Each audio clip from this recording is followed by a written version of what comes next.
Yeah, hello everybody. This is Stevie. You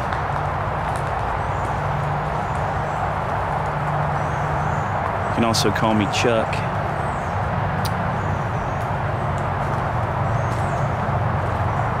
Came out today to make a video. It's my first time back here in this wildlife refuge.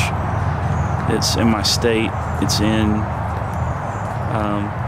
North Alabama.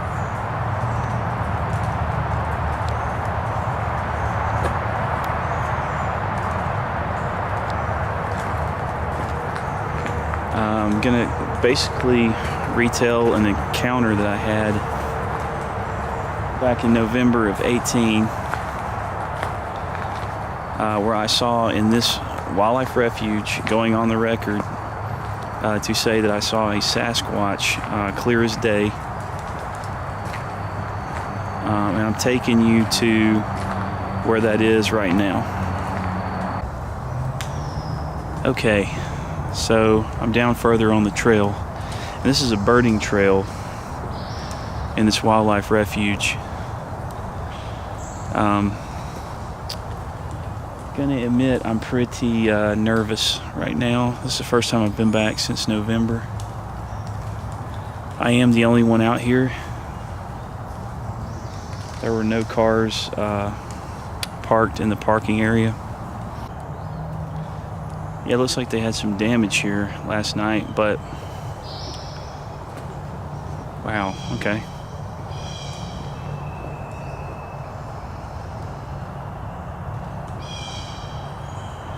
Yeah, that just fell. But anyway, we're getting pretty close. Now you gotta imagine when this happened in November, all this water is not here. You know, the water is just, it's not here. It's just mud, semi-soft to hard mud.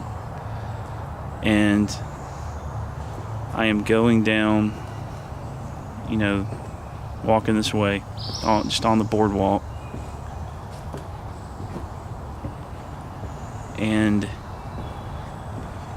I'm getting to about right here. You know, I'm just going to do some bird watching that day.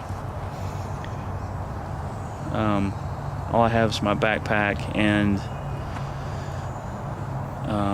you know, my bird guide book, some binoculars. I didn't even have this camera that I'm using right now. But, you know, so I'm walking just to enjoy the day.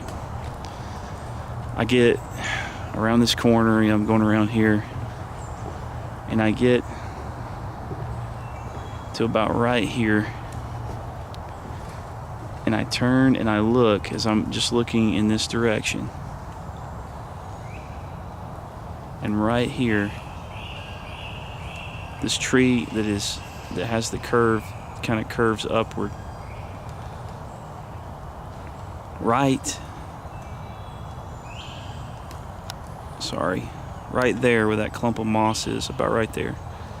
I looked over. Thinking about it's making me get chills right now. So I looked over and there was it looked like a Sasquatch. You know, it looked like a Bigfoot that everybody typically says. And, you know, I've been always interested in paranormal and Bigfoot. I've been studying this kind of stuff since I was a teenager. You know, I'm 38 years old right now. And the way it looked was, you know, I basically stopped. You know, I was shocked. I was frozen. I'm staring at this thing. And, you know, it is, you know, it's basically, it's standing right there. It's looking out. I can clearly see the head, the face. On the, well, it would be with the left side of the tree if it was facing my direction. You can see its arm where that white spot is on the tree. It had its like hand around that spot. I could see fingers. And it was looking out at me, and it was staring there. It was staring at me, and I could see, you know, like glass ball like eyes on this thing. It had black-ish colored, either dark brown or it was black hair. And it didn't look like fur like would be on a bear. It wasn't fur. It looked like just kind of matted hair. On the face, it had, you could clearly see like no hair around where the eyes are. There was no hair around either of the eyes, kind of like to the top of the cheek. Very, very defined cheek bones from what I could see from here. Couldn't really see much of the chest area. Couldn't see like in the Patterson-Gimlin film or some of these other ones. Couldn't really see breast because of the way it was leaning out from around that tree. But could see like on the chest area, it was a big wide. You could tell it was wide. This thing was wide. On the top where you would think would be the shoulder, it had, you could see skin on that area, kind of like a wound from like the top of, you look down at your shoulder, and from almost to where your shoulder is to around the collarbone area, you go from there down to like where the top of your pec would be. There was like there was no hair there. It was like you could see skin. I don't know if that was like a wound or what, but it was like a gash that had healed is kind of what I'm thinking. Could see kind of like the top of the leg sticking out from around like this area. It's like it's peeking out around at me, and it's looking at me. It had let's see, around where like the mouth area would be, right? It had hair around the lips. I didn't see any teeth. You always hear, if you watch Sasquatch Chronicles or listen to Sasquatch Chronicles podcast, a lot of the people that see these things talk about the teeth and flaring their teeth. It didn't do any of that. It was just looking at me. You could see a lip, but it was basically just staring at me. It had its mouth closed. It was staring, and it was not moving. This thing was not moving. I could also tell to like the hair was, I didn't notice a smell either. That's, everybody always talks about the smell. I didn't notice a smell.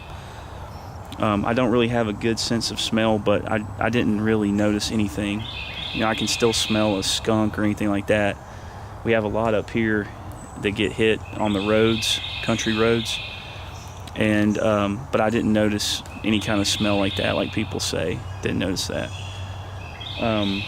The hair, though, it was definitely matted. I think it was, it had just been like clumped, where it's just not like groomed or picked, obviously. And it was kind of matted, and it looked like it had, not like mold, but it just had, and I'm not saying it was moss or algae or anything like that, but it definitely had spots or patches of just something that would look like that, kind of like moss would look on one of these trees. It's kind of like that, So it's looking out at me.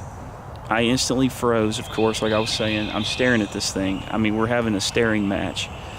And I'm standing a good, I think this is like, how far would that be? Like, I think this is like probably 3 feet off from where the mud is. If you, down there, it's about 3 feet to the ground.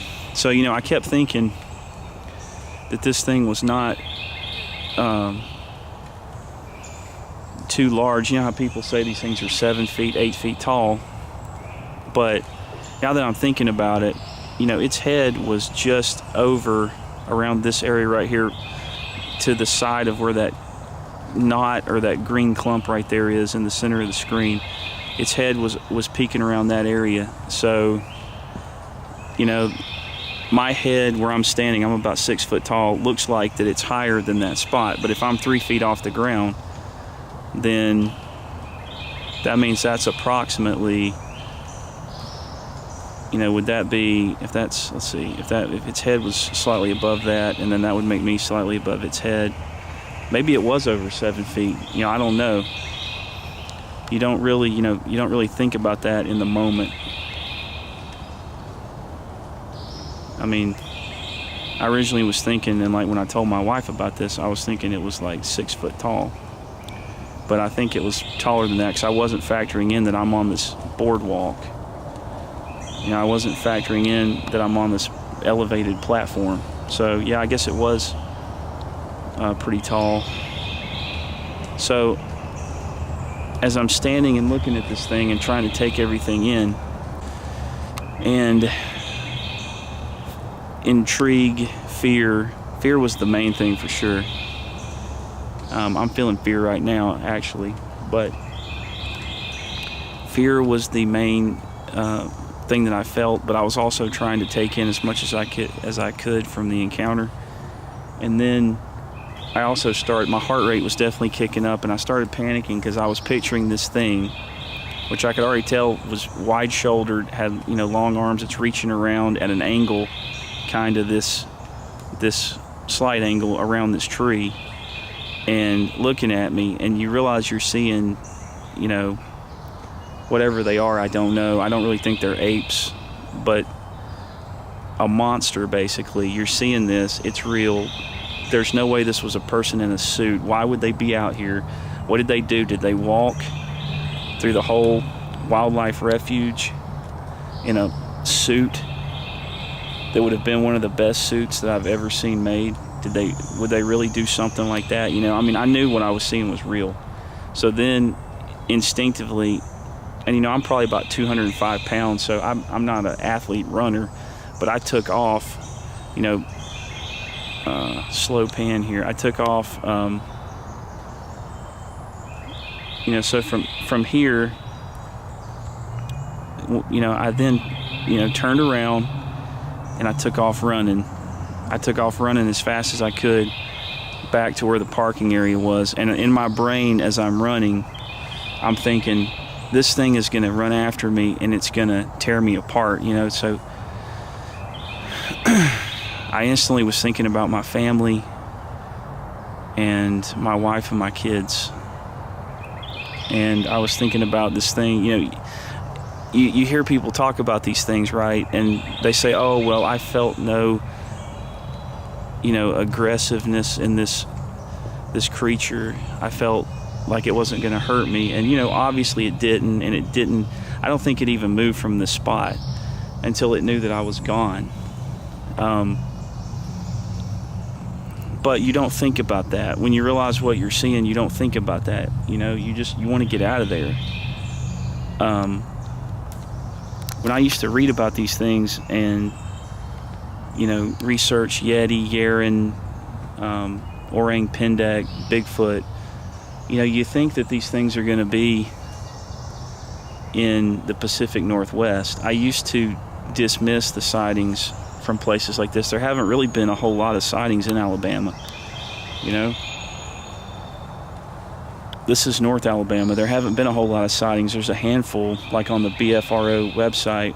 I think some of them are for a long time ago. And no, I haven't reported this sighting. I think I will now, but it's taken a long time for me to be able to come back here. It's now May 11th when I'm filming this in the morning, and it was November of 18. And I've been here dozens and dozens of times over the years. I can't tell you how many times I've been here just to bird watch, because that's what I like doing, and just I'll sit on these. They have these wooden benches all throughout the boardwalk, and I'll just sit there, bring something to eat, and sit there and listen to the birds, watch the wildlife. But I never thought that I would see something like that in Alabama. And so now that I've seen this thing in Alabama, it makes me wonder, where are they all at? What are they? To me, there's no way this thing could be an ape. Why? I mean, how could an ape exist in Alabama? To me, it just doesn't make sense. I could see the Florida Everglades thing, because I know during the hurricane, I think exotic pets like monkeys, orangutans, stuff like that probably got out during Hurricane Andrew when it hit Florida, around Miami, and maybe some of those animals escaped and got into the wild. But of course, that doesn't explain the skunk ape stuff to me. But I'm just saying, how could an ape survive in places like this? I also watch Kerry Arnold's Bigfoot Odyssey, and that's a very good channel. You know, it's got a lot of good information on these things.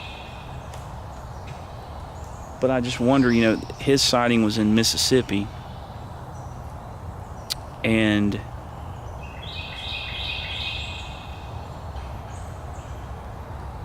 even that, you know, kind of blows me away. I keep hearing something, but I guess it kind of freaks me out. But I guess I'm kind of freaking myself out, really. Anyway, Mississippi, you know, has sightings, a lot of sightings. And if you go to Bigfoot Odyssey, you can see a bunch of his interviews with people who have groups in Mississippi, and you can hear about their sightings in Mississippi. And that's crazy to me to think. I used to dismiss that stuff, you know.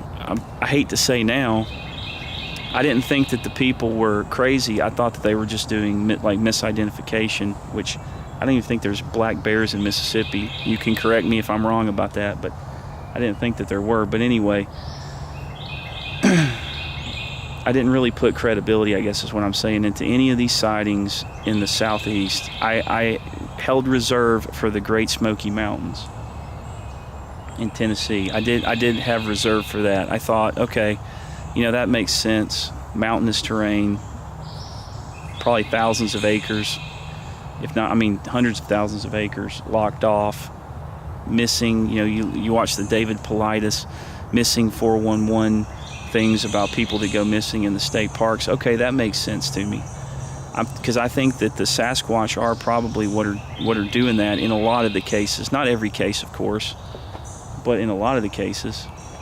So, but you know, again, besides that, in some of the mountainous areas, I dismissed, probably foolishly, all of those accounts. Of course, I liked, you know, researching and listening to those accounts, and it was fun and reading about them, but I think I rather foolishly dismissed those accounts. And so, even though I've never told anybody that to their face, I apologize. You know, I was foolish of me to dismiss something like that, a report of somebody that's credible.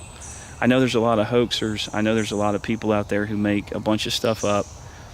You can believe me, you can't believe me, but right there, that's what I saw November of 2018. Anyway, again, I hope everybody has a great day. I just wanted to go on the record, and thanks for watching this testimony of my sighting. Goodbye.